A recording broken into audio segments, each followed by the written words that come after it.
All right, Geometry Advanced, welcome to our first e-learning notes video. We are going to cover section 8.4 in today's video.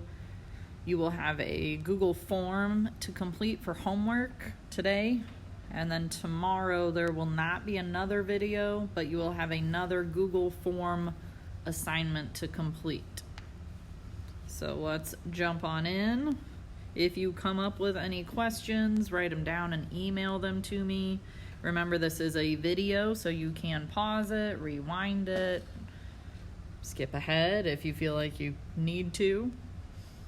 Our objective today will be to use the properties of rhombuses, rectangles, and squares, which you should already be somewhat familiar with those figures. For our warm-up, list 3 ways to prove that a quadrilateral is a parallelogram. So that's what we were working on before this break kind of started. We know more than 3 ways, but 3 ways would be opposite angles are congruent in a quadrilateral, opposite sides are congruent,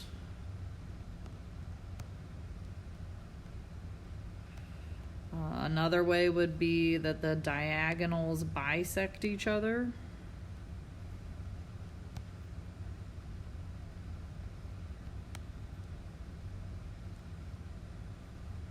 Okay, we've got a couple other ways, like having one pair of opposite sides that are both parallel and congruent. You could have opposite sides parallel to each other. We talked about all those different ways. For this parallelogram that they give us in warm-up number 2, we are asked to find the value of x. Because it is a parallelogram, we know the diagonals do bisect each other. So we can set those two expressions equal. 2x plus 10 is equal to 5x minus 32. All right, we can subtract 2x from both sides. Add 32 to both sides. So that would leave me with 42 is equal to 3x. Divide by 3. Running out of space there a little bit. After we divide by 3, we should get that x equals 14.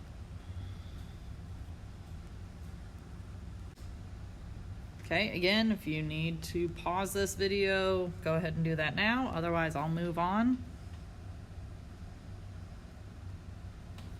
We have 3 definitions today. You might want to go ahead and pause the video to write them down.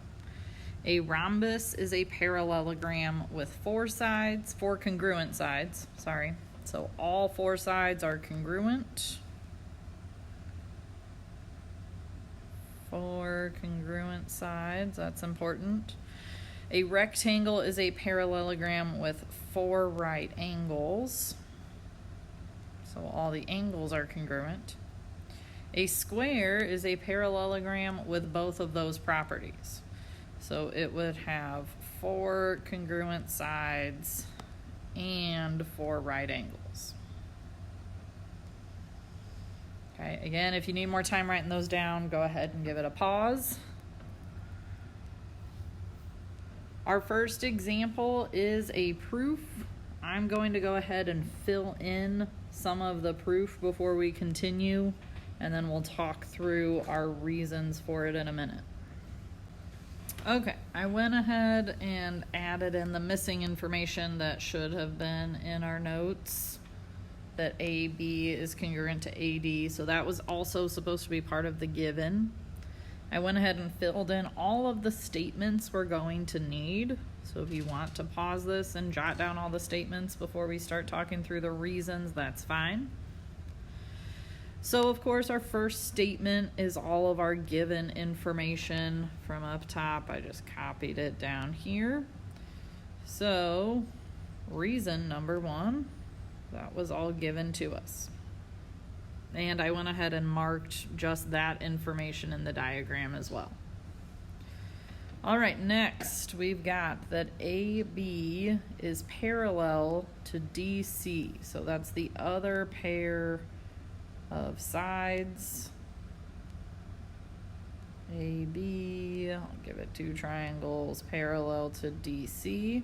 How do we know that? Well, if we look at the angles they gave us and the transversal that cuts through there, those are alternate interior angles.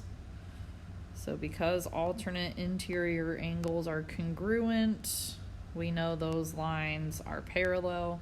Technically, that was the converse of our alternate interior angles theorem.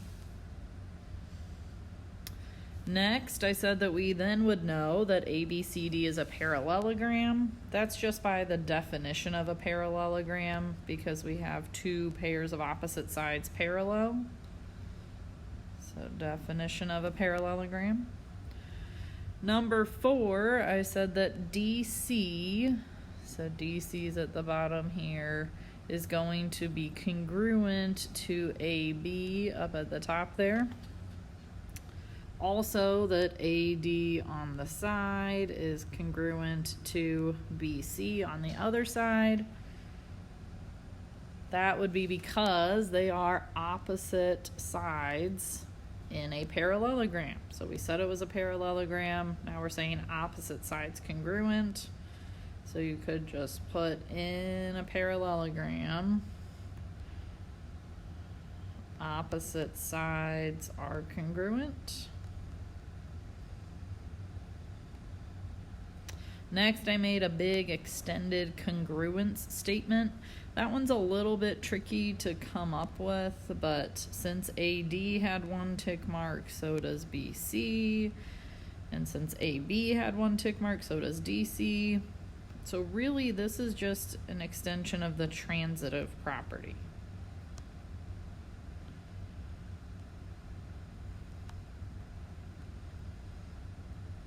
Okay, so I combined the statement up here from my given along with the statements I made here on step 4 to come up with the statement in step 5.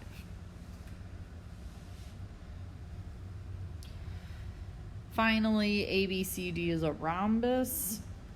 That's by the definition of a rhombus. We said it was a parallelogram, and then we showed that all 4 sides were congruent. So parallelogram with all 4 sides congruent, that is a rhombus. Now, before you get too afraid of anything, I am not going to ask you to be doing proofs all alone, complete from top to bottom while we're not together. Okay, I will either give you some of it or walk through it with you, something like that. All right, let's keep moving. Pause if you need to. Let me pause. Again, this is a slide that you might want to pause the video on as we're going through this. You can use the corollaries below to prove a quadrilateral is a rhombus, rectangle, or square without first proving that the quadrilateral is a parallelogram.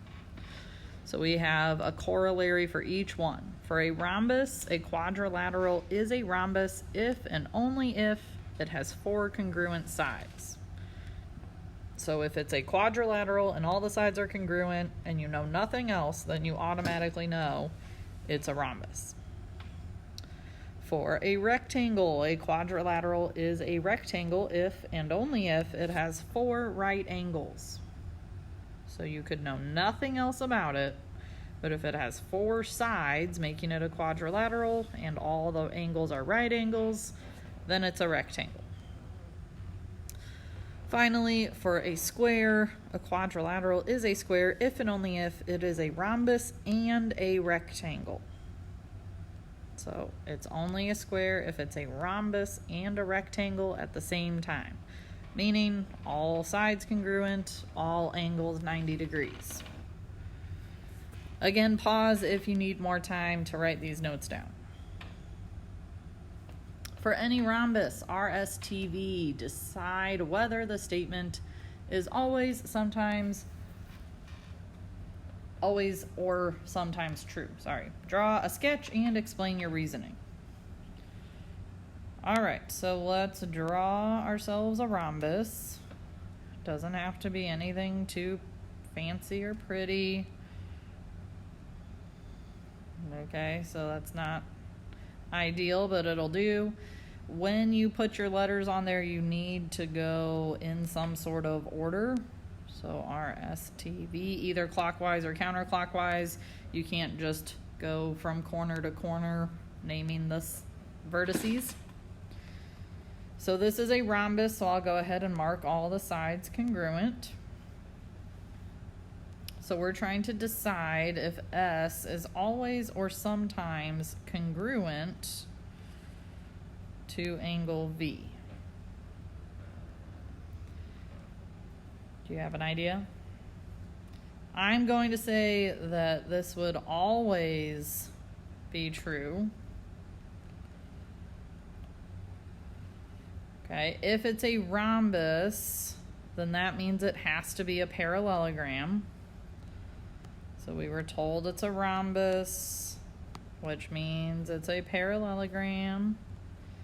If it's a parallelogram, then that means opposite angles are always congruent.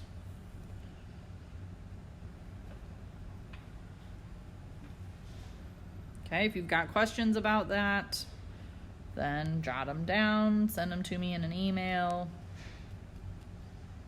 Let's go on. Example 3, for any rhombus LMOP, decide whether the statement is always or sometimes true. Draw a sketch and explain.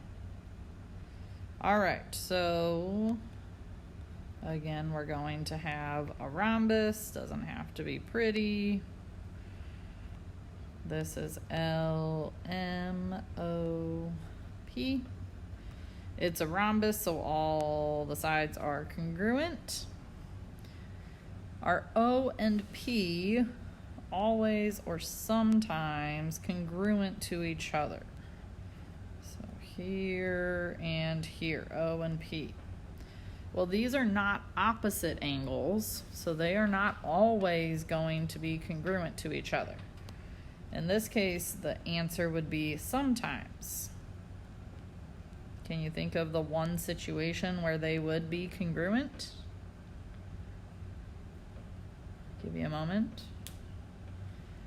Okay, they are only congruent if their measures are both 90 degrees. So if the measure of angle O and the measure of angle P both equal 90 degrees, that's the only time. Remember that because it's a rhombus, it is a parallelogram, so these angles have to be supplementary. So if you want to make yourself a little note, the measure of angle P plus the measure of angle O equals 180 degrees always. So they're only congruent to each other if they both measure 90 degrees. All right.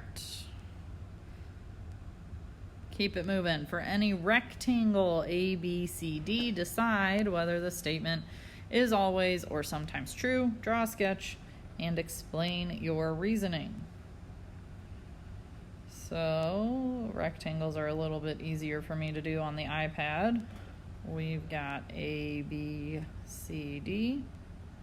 Bring it back. A, B, C, D. Always or sometimes true that AB, so that's here, is congruent to BC. Well, it certainly doesn't look that way with the way that I drew it. So it's not always going to be true. Those are not opposite sides.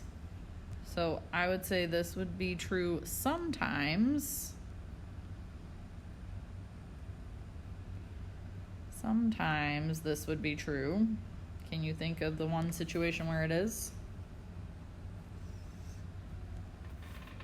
So this is going to be true if ABCD is a square.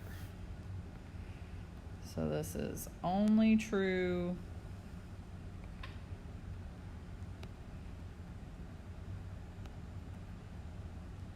if ABCD is a square, because that would make it a rhombus and a rectangle at the same time. Of course, I should have put my 90-degree angles in here, so we knew that that was a rectangle. All right, let's keep it moving.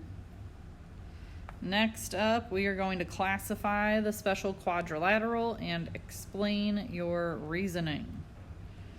So in this case, we have a quadrilateral.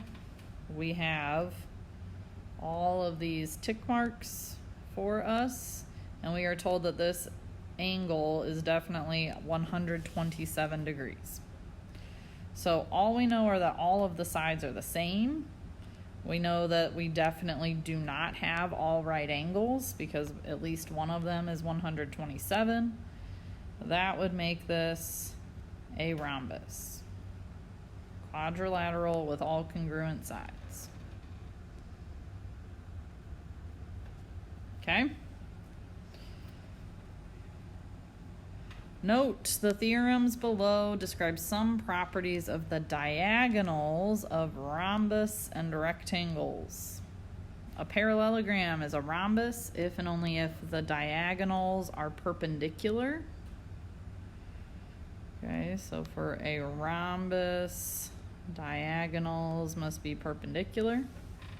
A parallelogram is a rhombus if and only if each diagonal bisects a pair of opposite angles. Lastly, a parallelogram is a rectangle if and only if its diagonals are congruent. Okay, so we've got two theorems for rhombuses, one for rectangles. If you need to pause the video now to get those copied down, do so. If not, we'll keep going. The diagonals of rhombus, L, M, and P intersect at Q, given that the length of LM is 5. Let me get my pen going. LM is 5. And the measure of QLM, so that's up here, is 30 degrees. Find the indicated measures. So we are first asked for LMQ.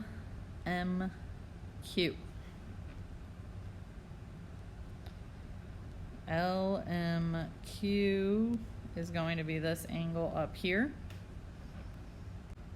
All right, in order to get that angle, we do need to talk through a couple things. So first, if QLM is 30 degrees and this is a diagonal, then that means this other angle here would also have to be 30 degrees. The diagonals of a rhombus bisect those opposite angles.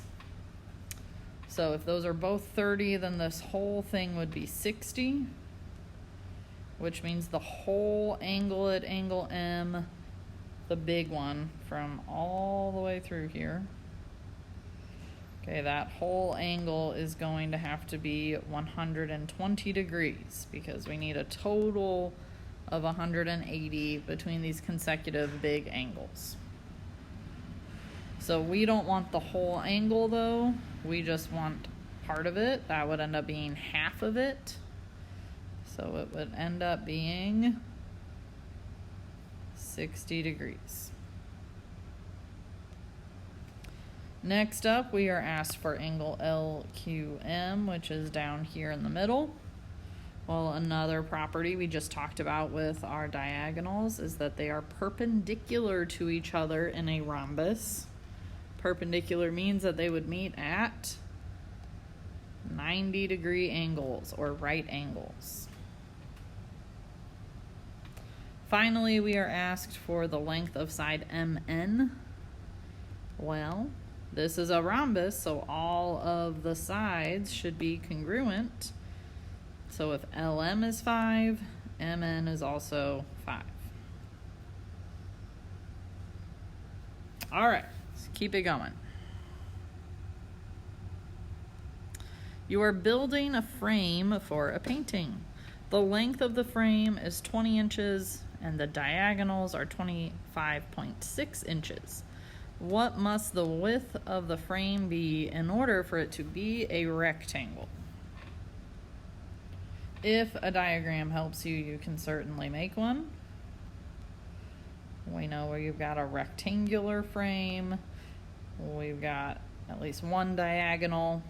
Of course, the diagonals are congruent. So we've got 20 inches for the length, 25.6 inches for that diagonal. Of course, if it's a rectangle, then we know that we have right angles. So you should already be thinking ahead, guessing what I'm going to say. We need to use the Pythagorean theorem to find this. A squared plus b squared equals c squared. Okay, what you put in for a, you have a little bit of choice. You could leave it as a squared. You could change it to a w to find the width. Plus, in for b, we should be putting 20. C has to be 25.6. Okay, remember C is always the side that's across from the right angle. So we start multiplying. W squared plus 400 equals 655.36. Okay, subtract off 400 from both sides. W squared equals 255 and 36/100ths. And then square root both sides.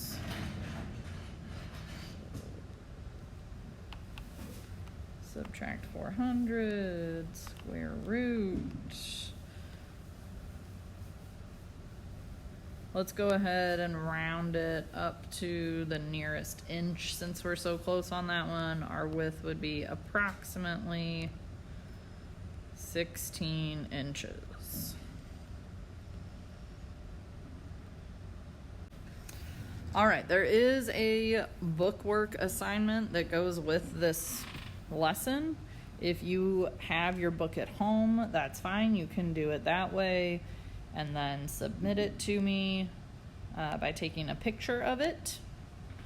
If you do not have your book at home, I will upload a PDF of all of Chapter 8's homework. Okay, so you need to, let's see. Well, we might do that for some other homework. So if you want to jot down this homework assignment, I'll make this one optional. I think I said at the beginning that for this assignment there is going to be a Google form.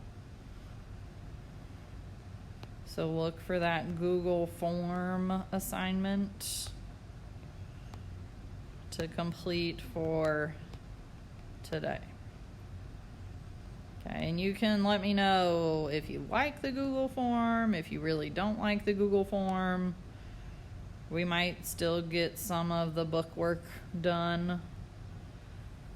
We'll just see how it goes. But for now, we're going to get trying on these Google forms and see how they go.